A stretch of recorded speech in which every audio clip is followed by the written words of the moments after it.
সোমবাৰে এক গোপন সূত্ৰৰ তথ্যৰ ভিত্তিত চলোৱা অভিযানত লামডিঙত আৰক্ষীয়ে আটক কৰে ড্ৰাগছ ব্যৱসায়ৰ লগত জড়িত এজন ব্যক্তি। হোজাইত বাহৰ পাতি থকা আটকাধীন ব্যক্তিজন ইয়াইখুম টাণ্ডাৱা সিং। আটকাধীন ব্যক্তিজন মণিপুৰৰ উগ্ৰপন্থী সংগঠন পিপলছ লিবাৰেশ্যন আৰ্মীৰ সদস্য হোৱাৰ লগতে পূৰ্বেও অস্ত্ৰ-শস্ত্ৰ সৰবৰাহৰ লগত জড়িত থকাৰ কথা প্ৰকাশ কৰিছে হোজাইৰ আৰক্ষী অধীক্ষক সৌৰভ গুপ্তাই।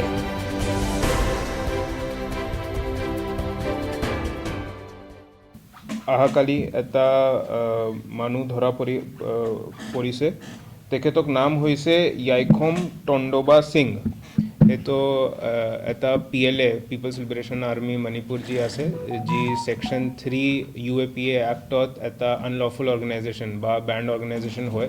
তেখেতক মেম্বাৰ হৈছে আৰু তেখেতক ইনভলভমেণ্ট কিবা NDPS ড্ৰাগছ ডিলিঙতে আছে।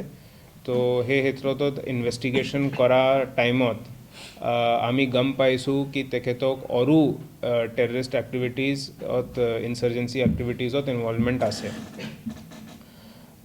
সেইটো আমাৰ আগতে এটা চিক্ৰেট ইণ্টেল ইনপুট আছিলে আৰু টেকনিকেল এভিডেন্সত বেচিছত আমি সেইটো মানে এইটো ডিটাৰমাইন হৈছে কি সেইটো অলপমান টেৰৰিষ্ট এক্টিভিটিজতে ইনভলভ আছে। সেইকাৰণে চেণ্ট্ৰেল অৰ্গেনাইজেশ্যনছ তেখেতক ইণ্ট্ৰগেট কৰিলে আৰু চেণ্ট্ৰেল অৰ্গেনাইজেশ্যনছে এভিডেন্স পাইছে কি তেখেতক টেৰৰিষ্ট এক্টিভিটিজত জড়িত আছে।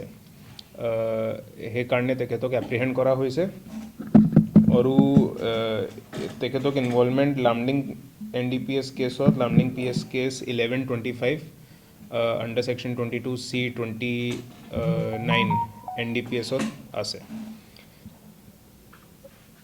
সেইটো এপ্ৰিহেনশ্যন হোৱাৰ পিছত তেখেতক ডিটেইলড ইণ্ট্ৰগেশ্যন হৈছে। চেণ্ট্ৰেল অৰ্গেনাইজেশ্যনছে ডিটেইলড ইণ্ট্ৰগেশ্যন কৰিছে আৰু টেৰৰিষ্ট কেছ যি আগত হৈছে মণিপুৰ হওক বা বেলেগ বেলেগ ডিষ্ট্ৰিক্টত হওক, তাত তেখেতক ইনভলভমেণ্ট পোৱা গৈছে। আমি যিমান গম পাইছোঁ এতিয়ালৈকে এটাতো মিনিমাম আছে, তাৰপিছত আৰু ফাৰ্ডাৰ ইনভেষ্টিগেশ্যনত আৰু ওলাই যাব। হোজাই ডিষ্ট্ৰিক্টত তেখেতক উদ্দেশ্য আছিলে কিবা আৰ্মছ ডিলিং আৰু NDPSত জড়িত আছিলে।